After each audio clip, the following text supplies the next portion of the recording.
Bunga mawar indah di taman, disiram embun di pagi hari. Guru mendidik penuh pengorbanan, jasamu dikenang sepanjang hari.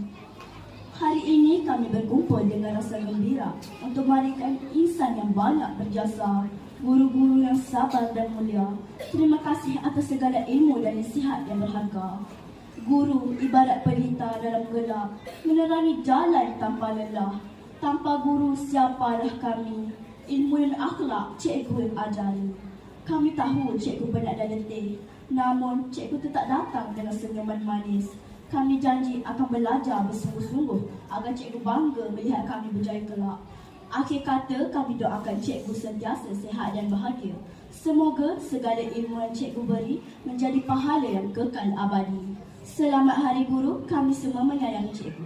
Sekian, terima kasih.